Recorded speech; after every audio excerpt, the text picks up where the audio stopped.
বারবার জানালা দিয়ে উঁকি মেরে দেখেছি, গাছে সত্যি কিছু নেই তো। তারপরে সারা রাত আমি আর কিছুই দেখতে পাইনি। আতঙ্কে আমার চোখে আর ঘুম আসেনি। আমি বিছানা থেকে এক চুলও নড়তে পারছি না। যতক্ষণ না দিনের আলো ফুটছে ততক্ষণ আমি চোখের পলক ফেলবো না, ততক্ষণ আমি চোখ বুঝবো না। কি জানি কখন কি হয়। যাই হোক, স্কুলে যেতে হবে। আজ আবার কন্যাশ্রী প্রকল্পে কারা কারা টাকা পাবে তার আবার এন্ট্রি করতে হবে। আজ বেশ দেরি হবে বাড়ি ফিরতে, তাই একটু আগে ভাগেই পৌঁছে গেলাম। কিন্তু আমি তাড়াহুড়া করলে কি হবে? স্কুলে গিয়ে দেখি লোডশেডিং। নাও, সব কাজের 12টা বেজে গেল। আবার এদিকে আজকেই ফর্ম ফিল আপ না করলেই নয়, কারণ আজকেই লাস্ট ডেট। তা প্রায় 4 ঘন্টা অপেক্ষা করার পর কারেন্ট আসলো। তারপর কাজ করতে করতে যখন বাহাদুর এসে বলল, মাস্টার মশাই কি আজকে বাড়িতে যাবেন না নাকি? স্কুল তো পুরো ফাঁকা হয়ে গেছে। কেন, কটা বাজে? এই বেলা তাড়াতাড়ি বেরিয়ে পড়ুন, না হলে বিপদ হবে মাস্টার মশাই। আজ আর থেকে কাজ নেই মাস্টার মশাই। আচ্ছা, তোমার কাছে ছাতা হবে একটা? না না মাস্টার মশাই, ছাতাটা তো কালকে আমি চায়ের দোকানে ফেলে এসেছি।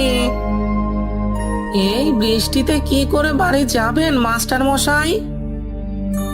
না না, আজকের মধ্যে আমাকে বাড়ি পৌঁছাতেই হবে। তাছাড়া কালকে সকালে আমার ট্রেন আছে। কাল থেকে আমার ছুটি শুরু হচ্ছে। আমি আর একটা দিনও নষ্ট করতে চাই না। সে তো বুঝলাম মাস্টার মশাই, কিন্তু কি করে বেরোবেন? তাছাড়া প্রায় 7:30 বাজে। ওই খালপাড়টা মোটেও ভালো নয়, পিশাচ আছে, পিশাচ। কি পিশাচ? পিশাচ কি জানেন না মাস্টার মশাই? যারা মানুষের রক্ত চুষে খায়, যারা নিজেদের ইচ্ছে পূরণ করতে পারে না, তাদের আত্মা মুক্তি পায় না। তাই অমাবস্যার রাতে তারা বেরোয়। দূর, ছাড়ো তো ওসব কথা। ঘড়িতে তখন বাজে তা প্রায় 5:45।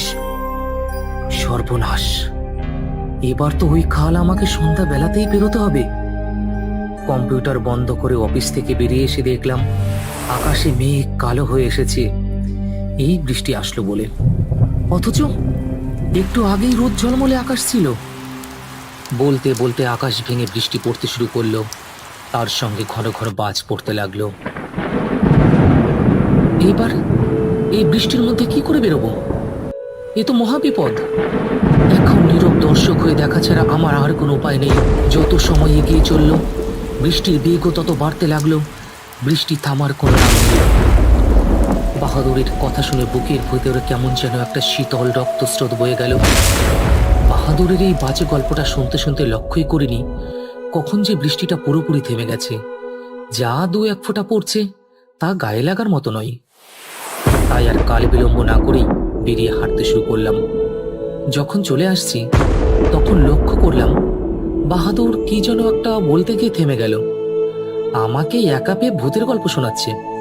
আর নয়, ঝড় বৃষ্টিতে কারেন্ট অনেক আগেই চলে গেছে, তাই রাস্তায় আলোর কোনো বিন্দু বিসর্গ নেই। হাতে মোবাইলের টর্চ চালিয়ে কোনো রকম এগিয়ে চলেছি। এটাই এখন সবচেয়ে বড় ভরসা। এখানে মোবাইলের টাওয়ার খুবই কম পাওয়া যায়, তাই বেশিরভাগ সময়ই ওটা কাজে আসে না। ইন্টারনেট তো ভুলেই যাও। আস্তে আস্তে এক জায়গায় দেখলাম লাইট পোস্ট ঝড়ে উপড়ে পড়ে গেছে, তাই বাকি রাস্তা এভাবেই অন্ধকারের মধ্যে কাটাতে হবে। এদিকে প্যাচপেচে কাদায় রাস্তা ভর্তি। একটু অসাবধান হলেই কোথায় গিয়ে ছিটকে পড়বো তা ঠিক নেই। এরই মধ্যে লক্ষ্য করলাম সাদা কাপড় পরা কি যেন একটা বেরিয়ে গেল। কি তীব্র গতিতে বেরিয়ে গেল! ভারী অদ্ভুত ব্যাপার তো। এই প্যাচপেচে কাদার মধ্যে আমি গুনে গুনে এগোচ্ছি, আর লোকটা কি সর্বশক্তিমান নাকি এত তীব্র বেগে ছুটে চলে গেল? মনের মধ্যে একটা অচেনা ভয় উকি দিতে লাগলো।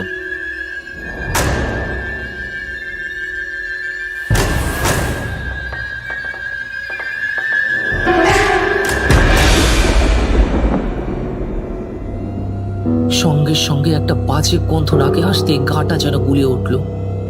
এ কি, বৃষ্টিটা আবার শুরু হলো? এ তো মহাবিপদ। কিছু দূরে একটা আলোর উৎস দেখা গেল। আরে, মুচিপাড়ায় ওই চায়ের দোকানটা এখনো খোলা আছে।